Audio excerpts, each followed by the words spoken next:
লাগবে না আমাদের। আয় মুসলিম এলাকায় আয় আয় দেখা পশুর বাচ্চাদের বলছি মায়ের দুধ খেয়ে থাকিস, সত্যিকারের তোদের বাপ যদি তোদের জন্ম দিয়ে থাকে এই ধরনের ব্যবহার তোরা কোনো মুসলিম এলাকায় একটা কর। কত মায়ের দুধ খেয়েছিস সেটা আমরা দেখে নেবো। তোরা হিন্দু, ওই ধরনের হিন্দুদের মায়ের পেটে জন্মাবার আগে মরে যাওয়া দরকার ছিল। কেন মারবে? গরু ব্যবসা করে কি অপরাধ? পাঁঠা ব্যবসা করে অপরাধ নেই কেন? গরু মা, ওদের মা, ওদের যদি মা হয় গইলে কেন থাকবে? খাড়ে শুধু বলেন না, খাড়ে খাতে বলেন না, গরু যদি মা হয় সার। আসসালামু আলাইকুম ওয়া রাহমাতুল্লাহি ওয়া বারাকাতুহু। আমাদের মুসলিম জাতির উপর, বাঙালিদের উপর অনেক অত্যাচার হচ্ছে। এই নিয়ে তোহা সিদ্দিকী পীরজাদা এই সম্পর্কে কি বলছে তা শুনুন। আমার কোনো মাকসাদ নয়, আমার কোনো উদ্দেশ্য নয়, কোনো হিন্দু ধর্মকে নিয়ে, কোনো ধর্মকে নিয়ে আমার এই ভিডিওটা নয়। যারা এইরকম কাজ করছে তাদেরকে বলছি আমি, এই তোহা সিদ্দিকী যা বলছে তা সঠিক কথা বলছে। ওই ধরনের হিন্দু ধরে কুত্তা মারা করতে টাইম লাগবে না আমাদের। আয় মুসলিম এলাকায় আয় আয় দেখা ওই পশুর বাচ্চাদের বলছি মায়ের দুধ খেয়ে থাকিস, সত্যিকারের তোদের বাপ যদি তোদের জন্ম দিয়ে থাকে এই ধরনের ব্যবহার তোরা কোনো মুসলিম এলাকায় একটা কর। কত মায়ের দুধ খেয়েছিস সেটা আমরা দেখে নেবো। তোরা হিন্দু, ওই ধরনের হিন্দুদের মায়ের পেটে জন্মাবার আগে মরে যাওয়া দরকার ছিল। কেন মারবে? গরু ব্যবসা করে কি অপরাধ? পাঁঠা ব্যবসা করে অপরাধ নেই কেন? গরু মা, ওদের মা, ওদের যদি মা হয় গইলে কেন থাকবে? খাড়ে শুধু বলেন না, খাড়ে খাতে বলেন না, গরু যদি মা হয় সার গুলোর বাপ হবে। বাংলায় ব্যবসা করবে, বাংলায় বসবাস করবে, আর বাংলার বাঙালিদের প্রতি অত্যাচার করবে। এটা মেনে নেওয়া যায় না। শুধু আইনকে আমরা সম্মান দিচ্ছি, দিয়ে যাবো, তা না হলে নাই। ওই ধরনের হিন্দুদের হয়ে কুত্তা মারা করতে টাইম লাগবে না আমাদের। ওরা দেশদ্রোহী, এরা হচ্ছে মানব জাতির দুশ্মন। বাঁকুড়া থেকে কিছু গরু ব্যবসায়ী, দু একজন যুবক আছে এবং তার সঙ্গে 3টি বয়স্ক মানুষ আছে। যে বয়স্ক মানুষদের বয়স হচ্ছে 70-72 বছরের বয়স হবে। গরু ব্যবসা করে, গরুটাকে নিয়ে যখন দুর্গাপুরে ঢুকছে কিছু বিজেপির ব্যক্তি, তারা পিকআপ ভ্যান থেকে গরুগুলো নাবানোর পরে ওই ব্যক্তিদের প্রতি যে অত্যাচার, যে জুলুম করেছে সেটা দেখার মতন নয়। দড়ি বাঁধছে গলায় দড়ি বাঁধছে, বয়স্ক মানুষ, ও দাদুর তুলে মানুষ, ও মাস্তানি করবে। আয় মুসলিম এলাকায় আয় আয় দেখা শুধু আইনকে আমরা সম্মান দিচ্ছি, দিয়ে যাব, আইনকে সম্মান দিচ্ছি, তা না হলে নাই।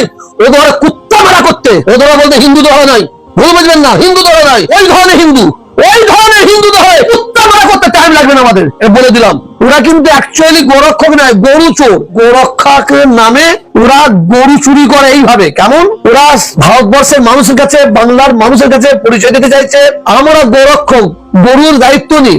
ওদের এক এক জায়গায় টিম আছে, ওরা গরুগুলোকে নাবিয়ে নিয়ে এদের প্রতি অত্যাচার করে ওই গরুগুলোকে কি করে, ওরা ভাগ করে লোকের মারফত ওরা গরু বিক্রি করে। আর ওদের আপনি বলছেন হিন্দু, ওরা হিন্দু নয় তো, ওরা হিন্দু নয়, ওরা হচ্ছে হিন্দু নামে হিন্দুদের কলঙ্ক, ওরা হিন্দু নামে হিন্দুদের দুশ্মন। ওই ধরনের হিন্দুদের মায়ের পেটে জন্মাবার আগে মরে যাওয়া দরকার ছিল। ওরা হচ্ছে হিন্দু নামের হিন্দুদের কীট। আপনি লক্ষ্য করেছেন, দেখেছেন? ওরা কিন্তু বাঙালি নয়, ওরা এই রাজ্যের মানুষ নয়। ওদের কথাবার্তা শুনে যেটা বোঝা যাচ্ছে অন্য রাজ্যের মানুষ। ওদের সাহসটা কত! ওরা বাংলায় ব্যবসা করবে, বাংলায় বসবাস করবে, আর বাংলার বাঙালিদের প্রতি অত্যাচার করবে। এটা মেনে নেওয়া যায় না। আমি বাংলার মানুষের কাছে আমি আবেদন রাখবো, এই মানুষগুলোকে আপনারা চিহ্নিত করুন। এরা কোথায় যাচ্ছে, কোন জায়গায় যাচ্ছে, এদের কি লক্ষ্য, সেই দিকে আমাদের খেয়াল রাখতে হবে। RSS বিজেপি তো এরা একটা বড় কলঙ্ক। একটা বাবার বয়সীর মানুষ, বাবা বললে ভুল হবে, দাদুর বয়সের মানুষদের গলায় দড়ি দিয়ে, হাতে দড়ি বেঁধে টানছে। ওই অমানুষের পশুর বাচ্চাদের বলছি, তোরা যদি তোদের সত্যিকারের তোদের মায়ের দুধ খেয়ে থাকিস, সত্যিকারের তোদের বাপ যদি তোদের জন্ম দিয়ে থাকে, আমি তোদের বলছি ওই ধরনের ব্যবহার তোরা কোনো মুসলিম এলাকায় একটা কর। কত মায়ের দুধ খেয়েছিস সেটা আমরা দেখে নেবো। ওরা হিন্দু, ওরা দেশদ্রোহী। শুভেন্দু অধিকারী যেগুলো মুসলমানকে দেখলে কি বলে? রোহিঙ্গা। সারা বাংলার মুসলমানদের রোহিঙ্গা কিন্তু বলবৎ থাকবে। আর এই ধরনের কাজ যারা করে, এরা রোহিঙ্গাও নয়, এরা হিন্দুও নয়, এরা হচ্ছে সাম্প্রদায়িক, এরা হচ্ছে মানব জাতির দুশ্মন। বাংলার বাঙালি মুসলমানদের বলবো, বাঙালি হিন্দু ভাইদের বলবো, আপনারা সজাগ থাকুন। আজকে বাংলায় যে হিন্দু মুসলমানের যে দাঙ্গা লাগাবার চক্রান্ত অধিকাংশ বাঙালিরা তারা করছে, তারা করার চেষ্টা করছে।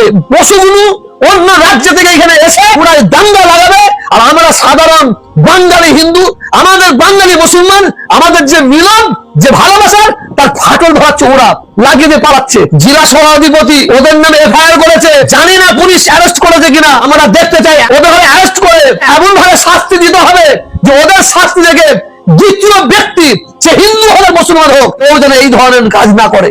তারা বৈধ কাগজ ছিল, রসিদ ছিল, কাগজ ছিল, কেন মারবে?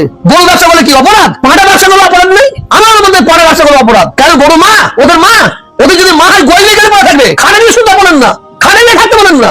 গরু যদি মা হয় ষাঁড়গুলোর বাপ হবে। আমি হিন্দুদের বলবো না, ওই বাঁদর বাচ্চাগুলোকে বলছি, ষাঁড়গুলিকে তোর বাপকে তোর মাকে খাটে ঘরে রেখে দেয়, নতুন খাট দিলে দেশকে ধ্বংস করার চক্রান্ত চলছে। এই যে আমার পাশে বসে আছে, এই হিন্দু না মুসলিম আমার দেখা দরকার নাই, এটা মানুষ, যাতে হিন্দু কে আসার পরিচয় মানুষ। আমি হিন্দু কি, আমি কি মুসলমান পরিচয় দেখা দরকার নাই, আমার আগে পরিচয় আমি মানুষ। আজকে আমি এও বাঙালি আমও বাঙালি, চাইতে ঘুরে দেখেন যে আমরা বাঙালি, হিন্দু, বাঙালি, মুসলমান, আমরা সুন্দরভাবে বাস করছি, আমাদের মধ্যে কোনো ভেদাভেদ নেই। আর অন্য রাজ্য থেকে এখানে এসে টায়ার ব্যবসা করবে, এর ব্যবসা করবে, অমুকের ব্যবসা করবে, আর মাঝে মাঝে জয় শ্রীরাম, জয় শ্রীরাম, জয় শ্রীরাম করছে, তুমি ঠিক আছে, ওটা আমাদের আপত্তি নাই, তোমার ধর্মের কাছে করতে করে যাও। আমি বলবো না আমার বাংলায় অবাঙালি থাকবে না, এ কথা আমি বলতে পারবো না। সারা ভারতবর্ষ হচ্ছে আমার হিন্দু, মুসলমান, শিখ, ইসাই, আমাদের সবার বাবা, সবার।